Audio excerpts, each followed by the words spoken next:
Hare Krishna, então bom dia a todos.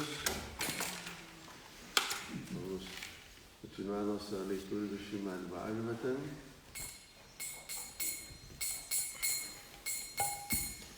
Jaya Radha Madhava Kunja Bihari.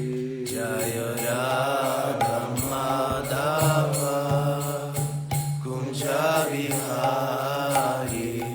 Jaya Radha Madhava Kunja Bihari. Jaya Radha Madhava Kunja Bihari. Gopi Jana Vallabha Girivaradhari. Gopi Jana Vallabha Girivaradhari. Gopi Jana Vallabha Girivaradhari. Gopi Jana Vallabha Girivaradhari. Gopi Jana Vallabha Girivaradhari. Gopi Jana Vallabha Girivaradhari.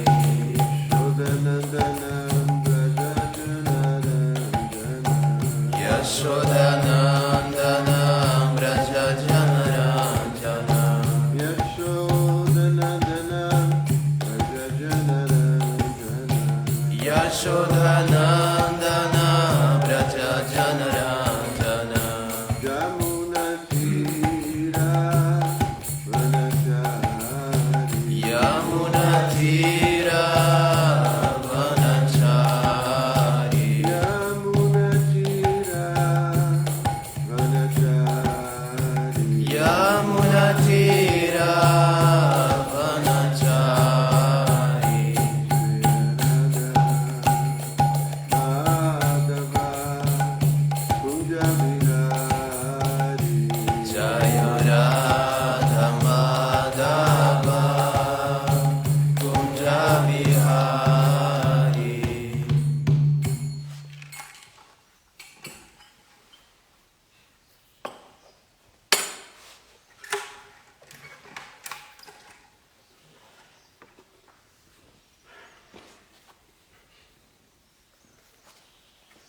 Vocês sabem qual é o verso de hoje? 10. Não, hoje é 11. Hoje é 11. O de ontem? Ontem foi o 10. O 10. Então, lendo o Srimad Bhagavatam, canto 10, capítulo 2, Orações dos Semideuses. Hoje vamos ler os versos 11 e 12. Om Namo Bhagavate Vasudevaya. Om Namo Bhagavate Vasudevaya. Om Namo Bhagavate Vasudevaya. Om Namo Bhagavate Vasudevaya. Om Namo Bhagavate Vasudevaya. Om Namo Bhagavate Vasudevaya. Então são dois versos, eu vou ler sozinho para a gente ser mais breve. Namadeyani kurvanti sthanani chanara bhuvi Durgeti bhadrakaliti vijaya vaishnaviti cha Kumuda chandika krishna madhavi kanyaketi cha Maya narayani shani sharadeti aviketi cha. Então, tradução de cada palavra. Namadheyani, diferentes nomes. Kurvanti, darão. Sthanani, em diferentes lugares. Cha também, Naraha, pessoas interessadas no gozo material. Bhuvi, na superfície do globo. Durgaiti, o nome Durga. Bhadrakali iti, o nome Bhadrakali. Vijaya, o nome Vijaya. Vaishnavi iti, o nome Vaishnavi. Cha também Kumuda, o nome Kumuda. Chandika, o nome Chandika. Krishna, o nome Krishna. Madhavi, o nome Madhavi.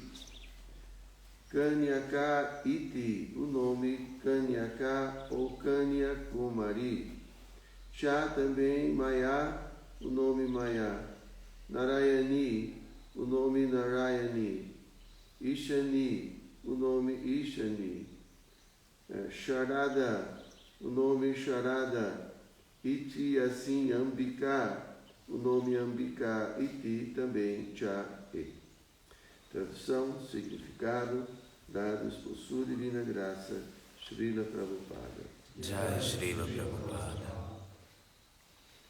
O Senhor Krishna abençoou Mayadevi dizendo, em diferentes lugares da superfície da terra, as pessoas dar-te-ão diferentes nomes, tais como Durga, Bhadrakali, Vijaya, Vaishnavi, Kumada, Chandika, Krishna, Madhavi, Kanyaka, Maya, Narayani, Shani, Sharada e Ambika. Tá? Tradução, significado, dados por sua divina graça. Shila Prabhupada. Porque Krishna e sua energia apareceram simultaneamente. De um modo geral, as pessoas formaram dois grupos, os Shaktas e os Vaishnavas, e às vezes há rivalidade entre eles. Essencialmente, aqueles que estão interessados no gozo material são Shaktas, e aqueles interessados em salvação espiritual e em alcançar o reino espiritual são Vaishnavas. Como de um modo geral estão interessadas no gozo material, as pessoas procuram adorar Mayadevi, a energia da Suprema Personalidade de Deus. Os Vaishnavas, entretanto, são Shuddha Shaktas, ou Bhakta puros, porque o Mahamantra Hare Krishna indica a adoração à energia do Senhor Supremo, Hara.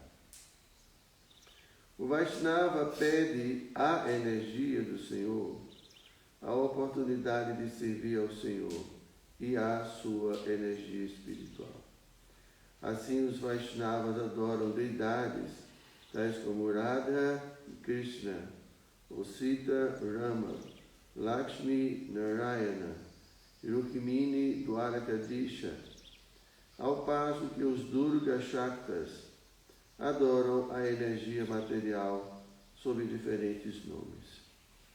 Os nomes pelos quais Mayadevi é conhecida em diferentes lugares foram alistados por Vallabhacharya da seguinte maneira.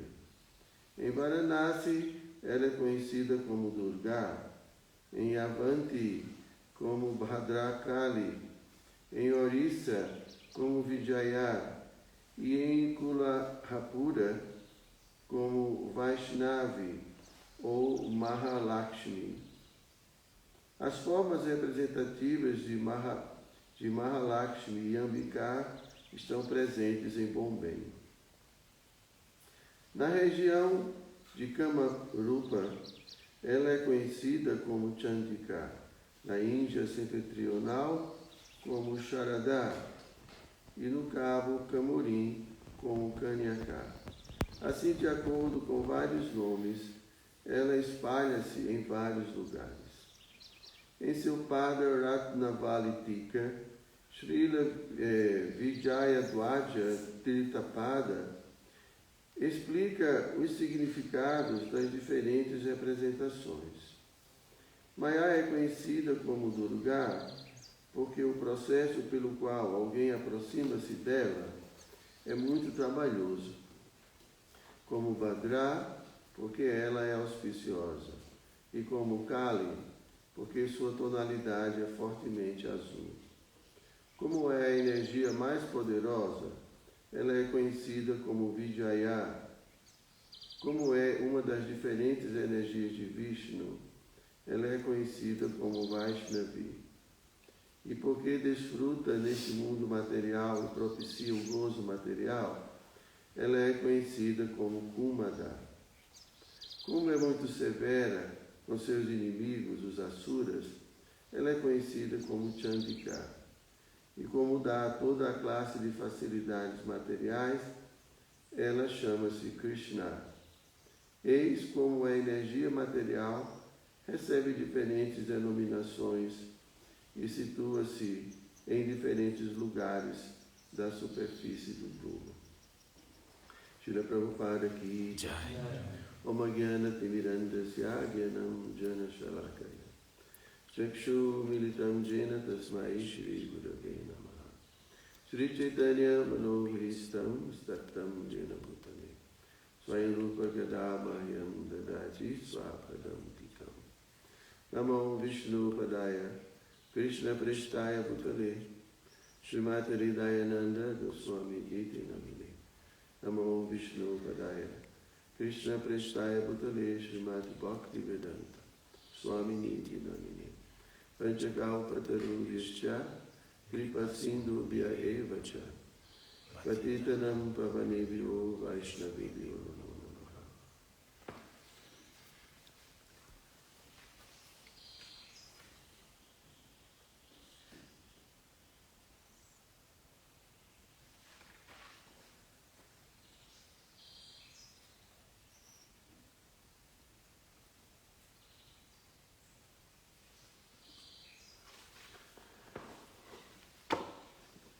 Então,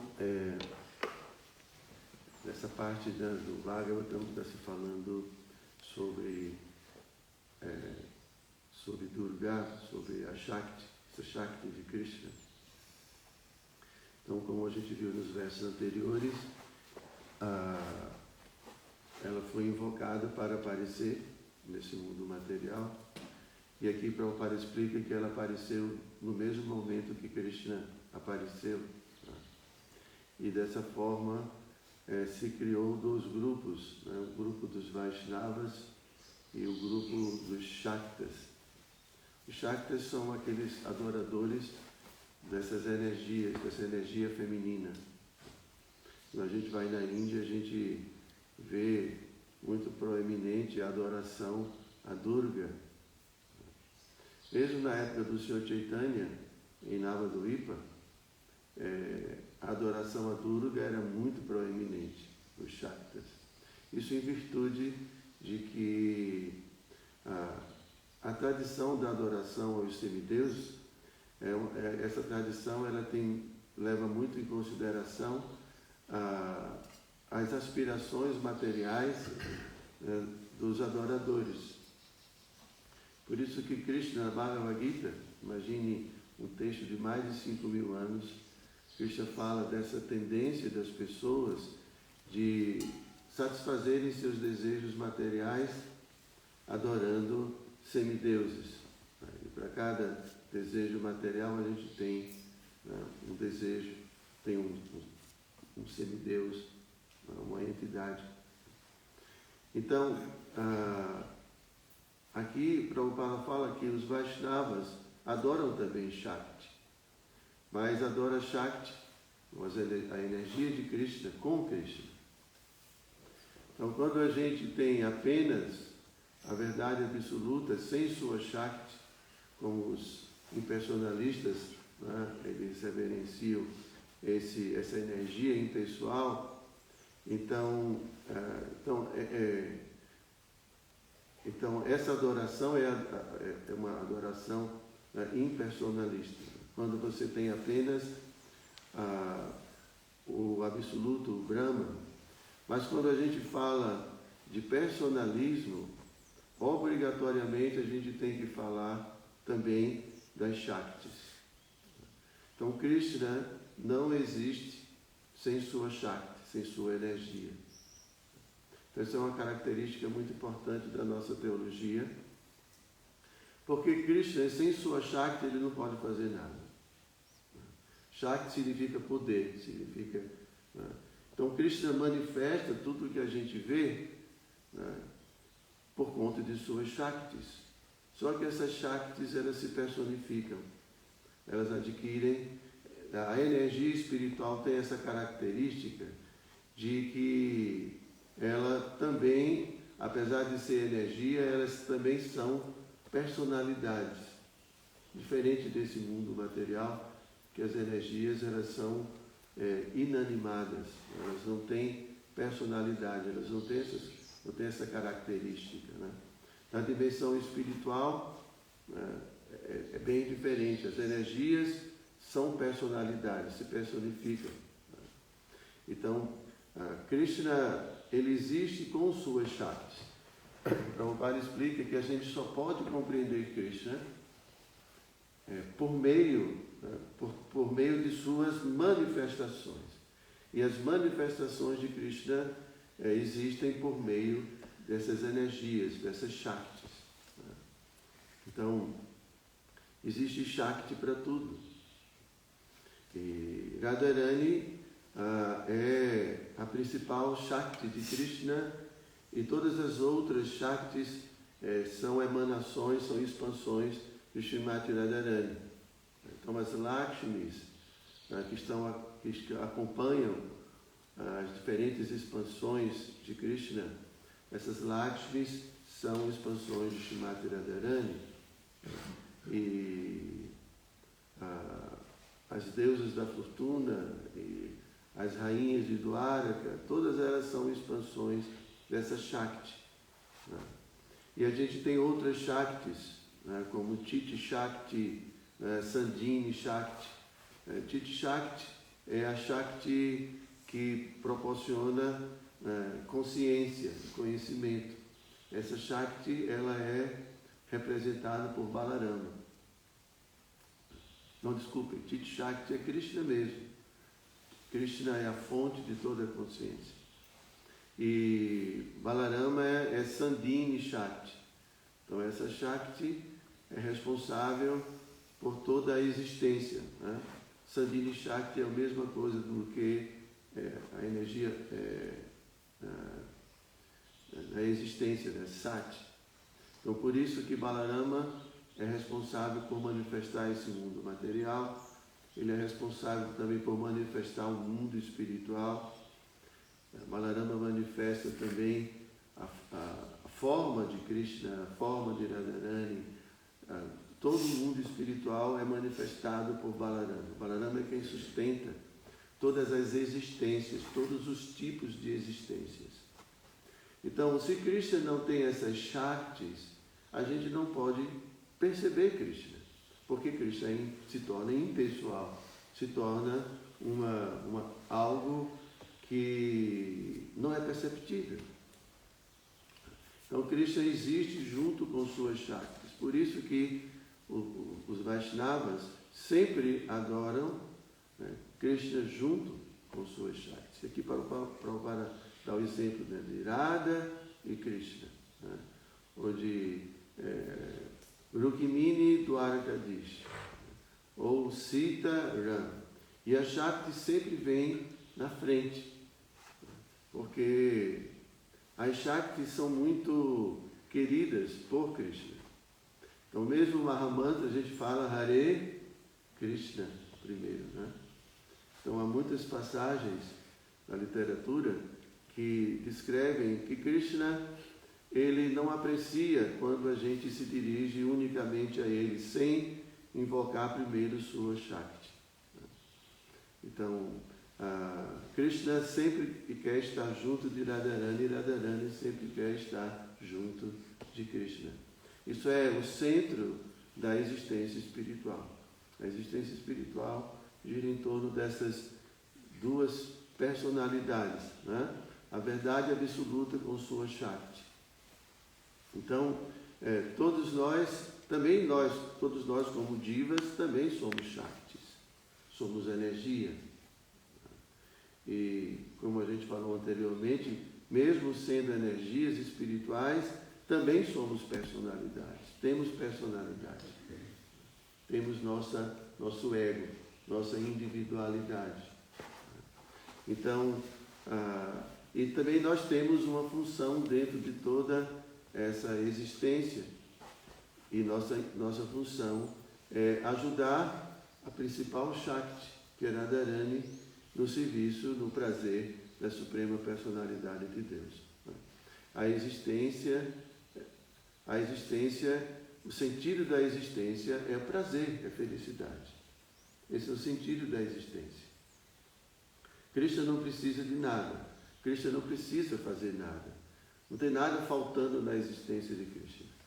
Nesse mundo material, a gente se movimenta, né? Trabalha muito porque a gente está faltando muitas coisas na vida da gente. Né?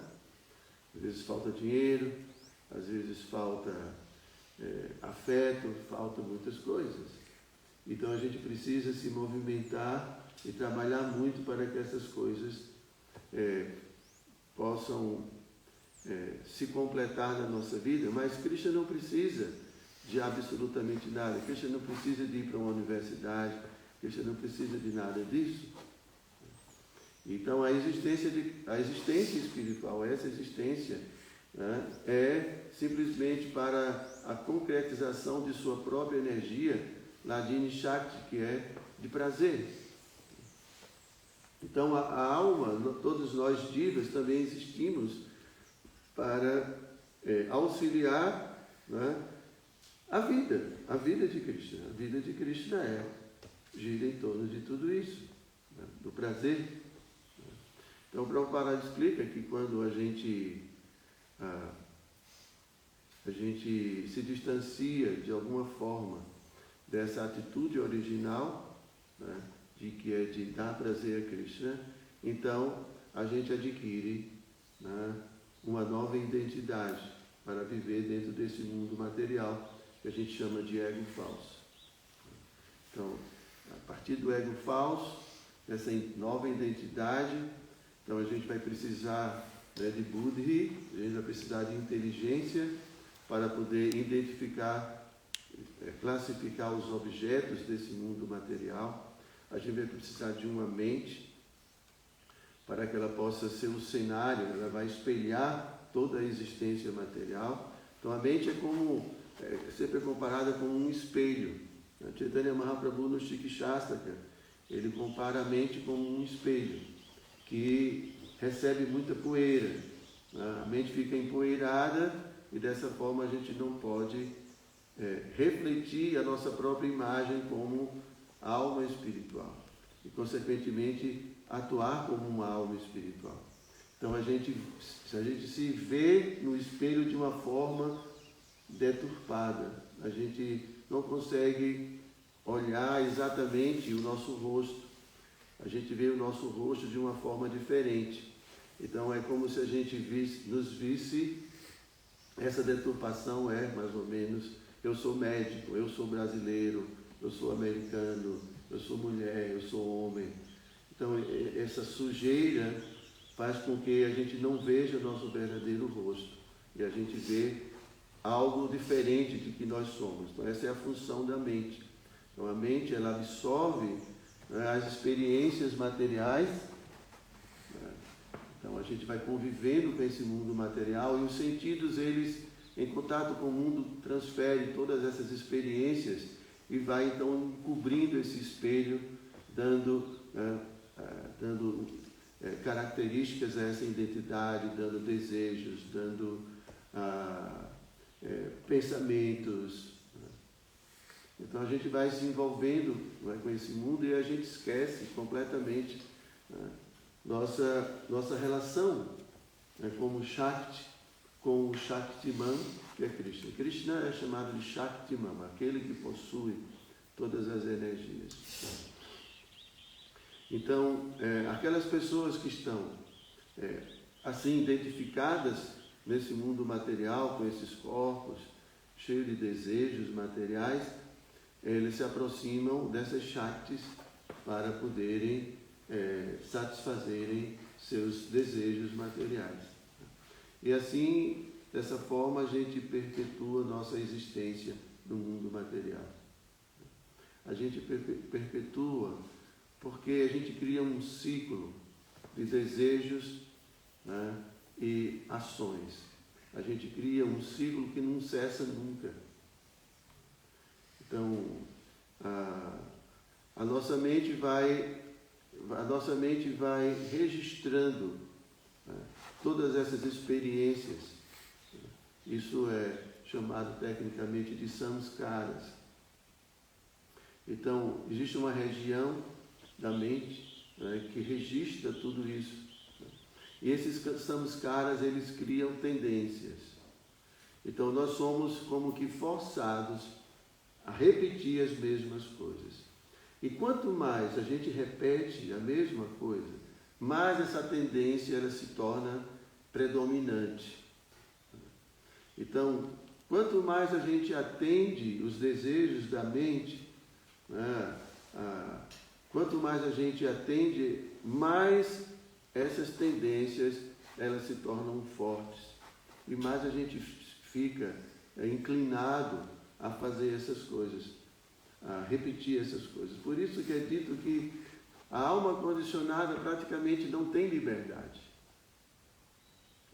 Apesar de ela originalmente ter livre-arbítrio, e ela poder ter assim, a capacidade de decidir as coisas, mas em virtude desse processo, ela praticamente perde sua liberdade. Ela é como que forçada a fazer exatamente aquilo que ela sempre fez. Então, dessa forma, a gente cria um ciclo que praticamente não cessa. Então, a gente tem os mesmos desejos, esses desejos nos levam a agir, que novamente, devido à ação, a gente registra novamente essas experiências vão se acumulando e vão cada vez mais criando o jeito da gente ser, né? Criando nossos sonhos, criando nossa vida. E a gente vai ficando assim aqui e não consegue sair disso. É muito difícil romper. Né? Então, mesmo que a gente comece a praticar vairagya, desapego, né? Então, a gente pode dizer que existe um tipo de desapego que vem proveniente da discriminação que a gente vai desenvolvendo. Com a prática da yoga, com a prática da vida espiritual, a gente vai, um dos resultados da prática Krishna fala, é conhecimento desse mundo de desapego. Mas existe inicialmente um tipo de desapego que vem desse poder de discriminar as coisas. Então a gente tenta, isso aqui não é bom, então eu não vou fazer. Isso aqui não é bom, eu não vou fazer. Mas a gente vê que internamente esses samskaras, essas impressões, elas continuam a invadir nossa consciência. Apesar de que externamente a gente tenta afastar os objetos dos sentidos, né, e evitar o contato com eles, o desfrute desses objetos, internamente, né, a mente continua ainda a ser invadida por esses mesmos objetos. Por isso que Krishna fala na Bhagavad Gita que aquele yogi, né, que se abstém do contato dos objetos dos sentidos, mas internamente ele ainda continua pensando nesses objetos, ele, assim, está desperdiçando o seu tempo, ele está confuso. Então, esses samskaras, essas impressões, elas acompanham, né, a alma até muitos assim, diferentes estágios da vida espiritual, até que, de fato, como Krishna explica na Bhagavad Gita, quando a alma começa a desfrutar realmente de um gosto superior, quando ela começa realmente a experimentar, né, a alma começa agora, esse espelho, né, ele começa a se limpar. Então, a mente, ela começa a se libertar, né? Tem também um termo que o Yoga Sutra cita, que é vritti. Vritti são as ondulações mentais, são as imagens mentais. Imagine, a mente é como... A mente está no modo da bondade originalmente, é como um lago completamente assim, plácido, um lago calmo. Isso é a natureza da mente, a paz. Mas imagine se você joga uma pedra, então cria ondas, né? Então, na medida em que a gente vai se associando com esse mundo material, a nossa mente vai sendo agitada, vai criando ondas de pensamentos, de sentimentos, de desejos. E assim, isso não para, né? Estamos em contato com o mundo e cada objeto, cada situação, cada coisa cria uma ondulação na mente, cria uma agitação na mente. Então, na medida que essas ondulações elas vão diminuindo e a mente vai ficando tranquila, pacífica, a mente vai se focando, né, como Krishna fala na Bhagavad Gita, né, Vyavasayatrika Buddhi, não é uma mente multidiversificada, cheia de tantos pensamentos e tantas coisas, mas a mente vai se focando em Krishna, vai se focando na realidade espiritual. Então a alma, porque o espelho vai ficando limpo, a alma vai começando a se enxergar com a sua verdadeira natureza, ela começa a ver a sua verdadeira identidade, né? E nesse momento, como a alma não se refugia mais na matéria para ter prazer, como ela se refugia agora na sua natureza original, então ela começa a experimentar Ananda, a bem-aventurança da própria alma.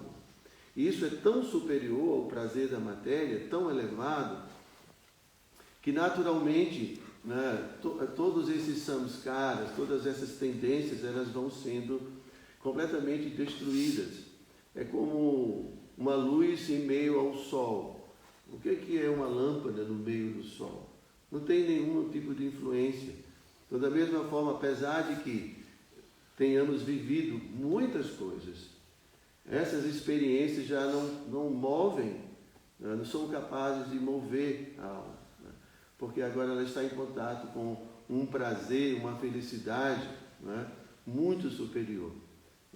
Como o Krishna fala, não tem como a gente superar o prazer do gozo dos sentidos enquanto a gente não tiver realmente um gosto superior, um prazer muito superior, porque a gente termina que fica condicionado, né?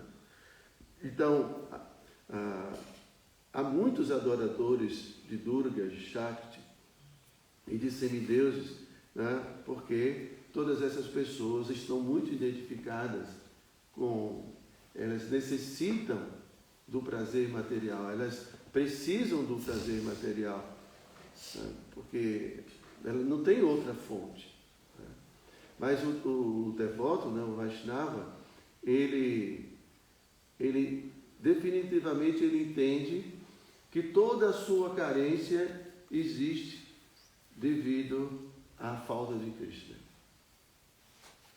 Na verdade, todos nós estamos buscando algo que a gente ainda talvez não tenha identificado realmente. Quando a gente busca um parceiro, busca uma parceira, quando a gente busca qualquer coisa, na verdade, essa alma está buscando Krishna. Ela está... na verdade, a gente... Imagine alguém que saiu da sua casa e está viajando por aí, sente saudade do seu lugar, sente saudade das pessoas com quem convivia, sente saudades do seu lugar, sente saudade da sua vida. Não é assim que acontece com o viajante? Então, da mesma forma, a alma ela está tão distante de sua vida, de sua realidade, que ela sente muitas carências, ela sente muitos vazios. E as pessoas procuram, nesse mundo, preencher esses vazios com as coisas palpáveis, com as coisas materiais. Mas nunca preenche, nunca satisfaz. Porque, na verdade, o que a gente está buscando, né, é o resgate da nossa vida original. As pessoas com quem a gente convivia, a nossa relação com Krishna, a nossa relação, nosso serviço com Krishna. Então, na medida em que a alma ela vai compreendendo que não tem outra forma, né? A forma de preencher tudo isso e de definitivamente acabar com essa busca assim desenfreada, né? Pela felicidade, pela completude, essa busca que não cessa nunca. A única forma é quando a alma realmente volta para casa, quando ela encontra as pessoas que ela sempre conviveu e que teve, né, tem esse relacionamento. Então ela se sente, esse vazio se preenche. Não tem outra forma. Por isso que Krishna, lá na Bhagavad Gita, ele fala de que essa busca pelos semideuses e para a satisfação dos seus desejos materiais é uma forma imperfeita de adorá-lo, porque ele é a fonte de tudo. Então, por que buscar em outro lugar? Por que buscar em outras coisas? Não é só, a gente não só busca nos semideuses, a gente busca em tudo. A gente está buscando preencher nossa existência não só com os semideuses, mas com os objetos e com realizações materiais de muitas formas. Mas isso não é uma forma inteligente, né? A forma é buscando diretamente nossa Krishna, buscando a nossa relação com Krishna. Ok? Então, se quem tiver alguma pergunta, se o Maharaj quiser complementar. O senhor falou de Shakti, né? É a energia que está sempre junto com Krishna. E que Krishna gosta que a gente se dirija a ele juntamente com a sua Shakti. Então, por exemplo, quando a gente vai fazer uma oração, seria mais adequado, por assim dizer, a gente se referir a Krishna junto com a Shakti? Ou nós podemos fazer uma oração só para ele? Bom, no cotidiano, normalmente, às vezes, a gente se dirige a Krishna, né? Porque também nós temos nossa relação com Krishna, né?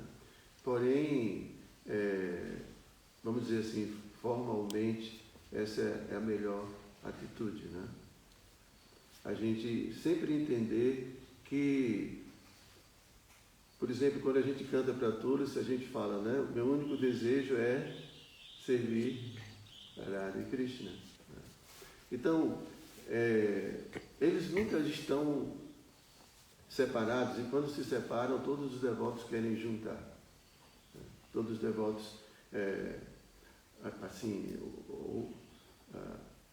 a separação, ela só existe para intensificar o encontro.